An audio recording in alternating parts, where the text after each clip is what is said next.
Hey everybody, this is Kevin from the Comics Crowd coming at you from Flatline Comics headquarters here in coastal Alabama on February 4th, 2026, talking about comics that were launched on Kickstarter between January 28th and January 31st. So yes, I am behind by a few days. Apologies for that. The volume is steadily increasing in the comics category to the point that it gets very cumbersome for me to keep up with, particularly since I switched to this video format. Getting used to the editing, trying to make it a more efficient process, trying to make sure that I get everything that needs to be included in these videos, and then transcribing that to a written post for people that don't want to watch the videos, and then working on the audio because it also is going up as a podcast. So every time I do one of these videos, it's going out in three different formats. So learning the new process, trying to get it right. So far, the reception seems very good. So I'm going to keep it up and I'll figure out how to keep up with these massive launch days, especially on Tuesdays in the first of the month. February 1st was on a Sunday this year. There were a lot of launches on Sunday compared to most Sundays where there may be sometimes zero launches. But this week, there were quite a few. And of course, yesterday, Tuesday is always the biggest launch day, and the volume in the Kickstarter comics category ballooned from somewhere in the 200 teens to, as I record this on Wednesday evening, to 245 projects. That's a big swell for just a few days in 1 week. So that progression is not going to stop. We see this every year. March and April are big months for comics on Kickstarter, and we will see them get into the 300 range pretty quickly here in the next few weeks. We're already on that trajectory.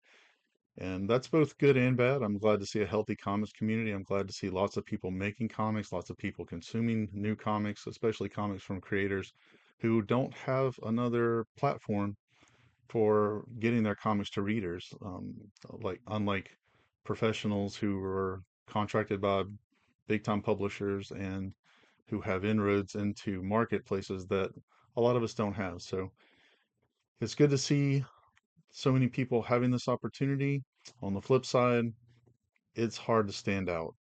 There's so much bloat in the category that it's hard to filter out the things you don't want to see to find the good comics that you do want to see, the ones that you do want to discover, the ones that you do want to find and be surprised at how good they are, to back them, to receive them, to have that exquisite moment of opening the cover of a great new comic and having your mind blown by the creativity of the people who made it.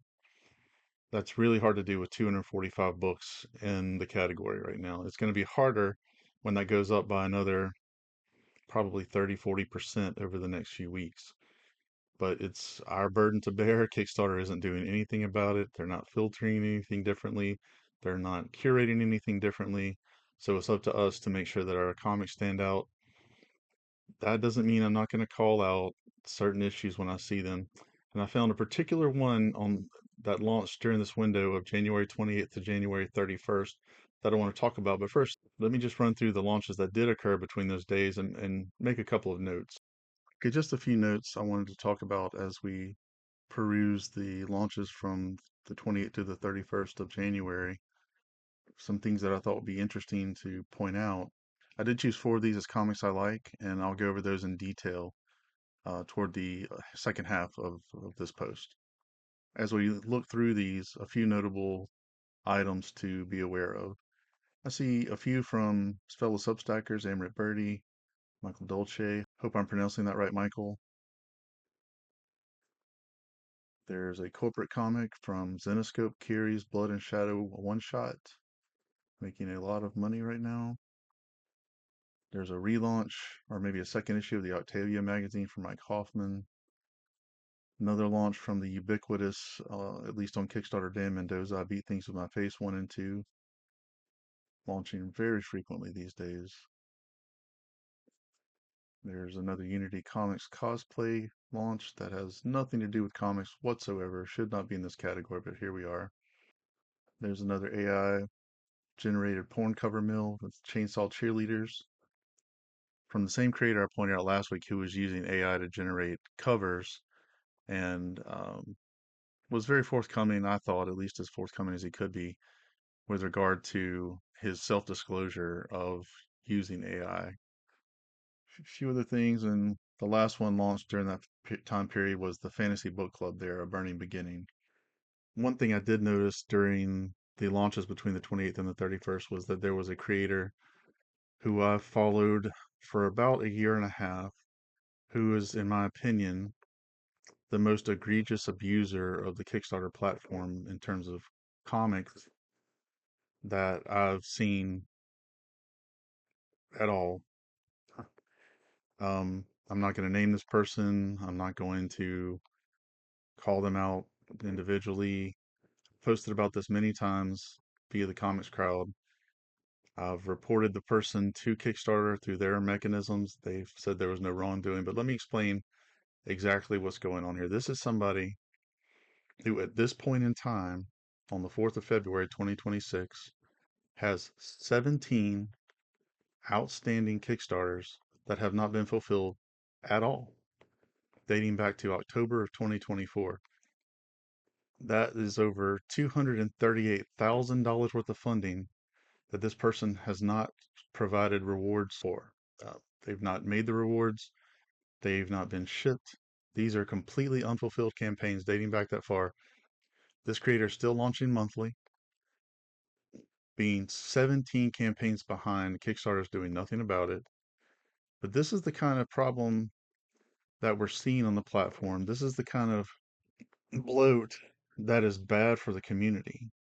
You're talking about almost $250,000 in funding from backers that's tied up in campaigns that have not been realized, for which they've gotten nothing. How does that affect their perception when it comes to Kickstarter comics creators when somebody they've put a lot of money into is still not producing the rewards that they paid for all this time later? Now, if you look at the little spreadsheet I put together here, this anonymous spreadsheet that names no one, 8 of the unfulfilled campaigns are identified as in production, 8 are in fulfillment, and 1 was just launched. These campaigns are as late as 10 months past the promised fulfillment date, and it just goes from there. I really got tired of digging through it and seeing the same information month after month with these campaigns. You can see almost 5,000 backers have supported this person since October of 2024, and not one of them has received a single reward. Now, to their credit, this creator does update frequently. It's not really in the form of excuses. It's more in the form of ignoring the promised delivery date that they included in their Kickstarter campaigns month to month, and yet they're consistently this far behind. It makes no sense to me. It makes no sense to me how they're getting away with it. This is pushing a year and a half now. I think the last time that I looked at this person's campaign history, they were 11 campaigns behind, and that was probably, I'd have to go back and look at my post history, but I'm sure it was in early 2025 the last time I mentioned this. I just gave up on it as an issue when Kickstarter blatantly told me that this person had violated no policies, even though at that time they had more than 10 unfulfilled Kickstarters and we're still launching on a monthly basis. Now we're up to 17. They're getting further and further behind. Nothing is being produced. Nothing is being done to prompt them to get on time, to get their rewards out to backers. It's just really disheartening for me. You can look through these numbers yourself and you'll see exactly what I'm talking about. I debated whether to even talk about this topic again, but in a week when we're seeing an explosion in launches, so many people getting their comics onto the Kickstarter platform, I think it's important to note that there are bad actors. There are people who are inflating the number of campaigns, diluting the talent pool, diluting the ability of people actually making the comics that they get funded for, diluting their ability to get noticed, and something needs to be done about it. Nothing will be done about it. That's been clear. If you wonder why funding has flattened out for a lot of us in mid-level self-published creators, this is one reason. This guy is not alone in conducting himself this way on the platform. There are a lot of other creators who just aren't as good at it as he is, who are pumping out campaign after campaign after campaign and not producing in a timely manner because they've got money rolling in. They've got direct deposits through Stripe that are funding them whether they make the comics or not, because nobody's policing anybody that's 10 months, a year, maybe even more late in producing their comics and getting backers what they paid for, what they pledged for. It's a sad state of affairs. I'm not going to harp on it. I don't like being negative all the time, but this is a real problem. And hopefully, someone at Kickstarter, now that we're seeing a change in the comics lead, will do something to address this issue, even if it's just preventing further launches from this person until they catch up to a certain point. Look, I launch almost every month too. I am behind on 0 campaigns. I just today fulfilled all digital rewards for a campaign that ended a week ago yesterday. The books for that campaign have gone to print. They'll be here on February 17th, and they'll be shipped out within 3 or 4 business days of arriving to us. That's how you have to do business if you want to retain backers, but also if you just want to be a positive, constructive member of the Kickstarter Comics community. What I do reflects on you as a comics creator and as a purveyor of comics on the Kickstarter platform. I want it to have a good reputation. I want it to be a safe and encouraging place for people to come and get their comics. But it can't be when you've got people like this who are taking advantage of the system to just roll up checks, to just roll up direct deposits, while backers sit around twiddling their thumbs wondering, hmm, am I ever going to get that comic? Well, I'll tell you what I'm never going to do again is back a comic on Kickstarter because this is how the Kickstarter creators conduct themselves. That perception gets generalized to all of us when there's 1, 2, 3, 10, 50 creators that like this, that the super creators who pump out content on a constant basis and don't fulfill, or they fulfill years late, which is what's happening here. Let's all take care of each other, look out for each other, and create and fund and fulfill with integrity and concern, not just for the backers, but for each other as a consolidated front of people who love comics. Now, let's talk about comics I like from people who are making comics, who do fulfill their campaigns, and who want to make this a better place for everybody involved, backers and creators alike. And we'll start with Beyond the Road, a graphic memoir. A true story, 110-page full-color comic about rediscovering adventure with chronic illness through a 4-day camper van trip. This looks like a great project from Teresa Chin Arzola, This Paper Cloud. First campaign on Kickstarter. Initial funding goal of $1,500 so far within just a few days has raised $2,358 on 48 backers. Very nice. Congratulations on hitting your funding goal.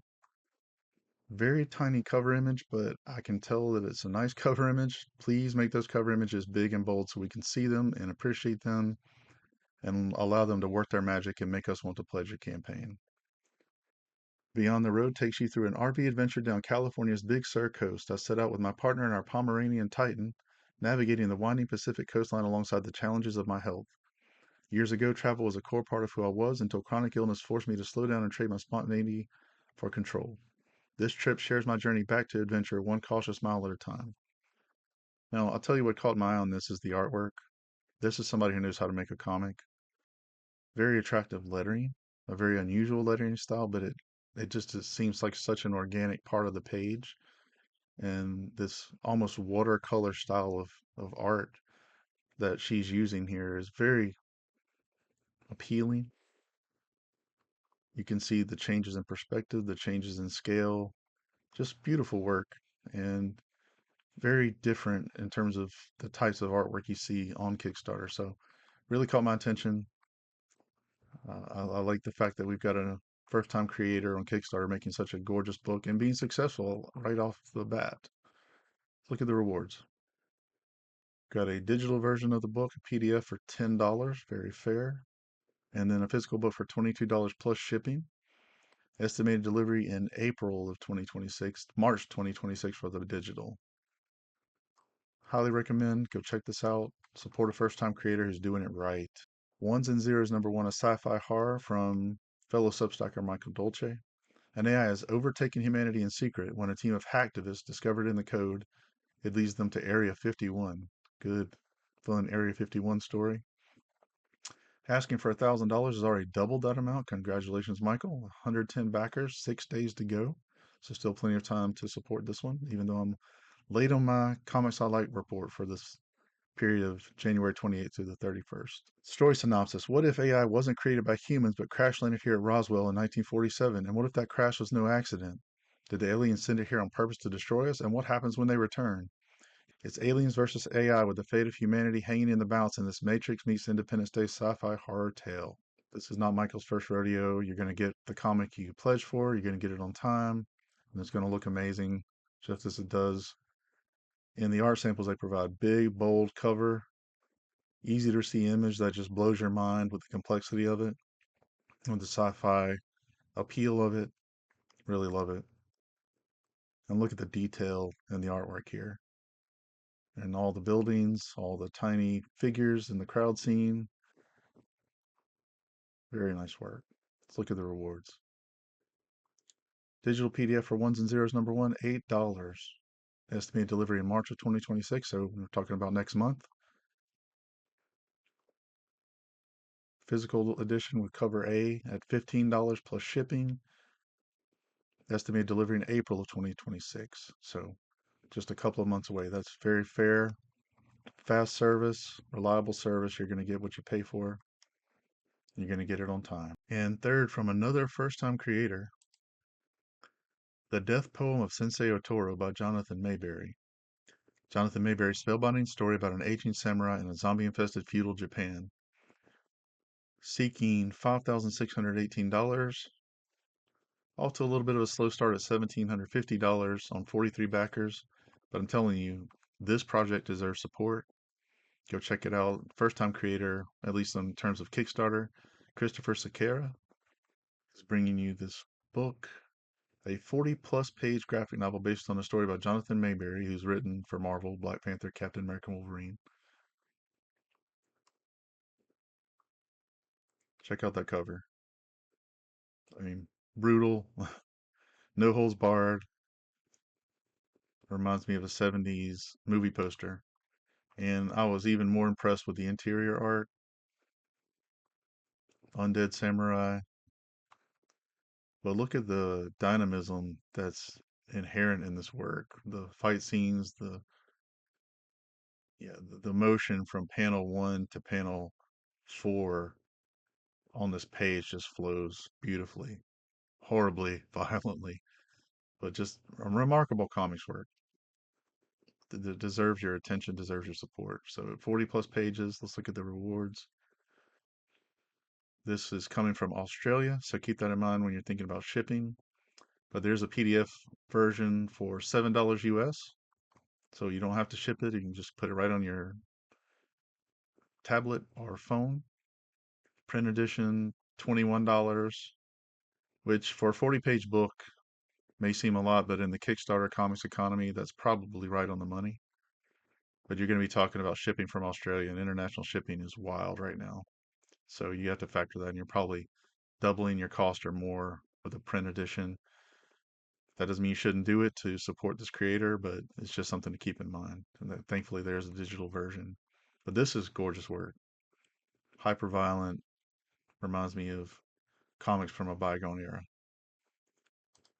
And last, for the comics I like for January 28th to the 31st, from another Substacker, A Glow Season 2 anime dark fantasy graphic novel finale. A gothic fantasy of duty, forbidden love, and the thin line between man and monster. Howl's Moving Castle times Castlevania. Now, this project is asking for $3,429 American and has blown that away at more than 7 times at this point at $22,010 in funding on 258 backers. And you'll see why in a second. This is from Amulet Birdie, coming from the UK. So keep that in mind as we talk about rewards. But just incredible artwork I'll share with you in just a second. Let me read you the story synopsis. Anime-inspired dark fantasy graphic novel duology spanning 180 plus pages. That's a lot of content across 2 seasons. Aglow is a gothic fantasy anime graphic novel series about legacy, where love and betrayal awaken not just the monsters outside, but the ones within. Now, look at the use of light in these covers. I mean, just blows you away. The contrast between the gold and yellow and reds, the flashing eyes, and here the standout against the dark cobalt blue in the background with the cinders and the hair and the glow on the skin. Really beautiful work. Hard to resist. Gorgeous work. And that translates to the interior art as well. Plenty of samples here. Really great figure work. Really great sequentials from panel to panel. This team knows how to make a comic. Let's look at rewards. Got a digital edition of A Glow Season 2 for $14 American. And then a print edition at, let's see, still digital stuff, digital stuff. Okay, softcover edition of A Glow Season 2 for $29 US. You can add shipping on that from the UK, so going to be a little pricey, but at 180 plus pages, well worth it. That's a lot of reading content. And I'm just going to guess it's going to have a lot of reread value given the beauty of the artwork and the level of storytelling that's going on here. So that's 4 great comics I like from among 25 entries from January 28th to January 31st. And I will get caught up. Trust me on that. I will get caught up in the next few days. I have a few days where I don't have any other obligations outside of my own creative activities, getting my comics together. But I will try to get caught up.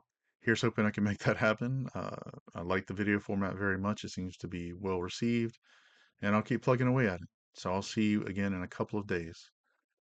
Enjoy the end of your week, everybody.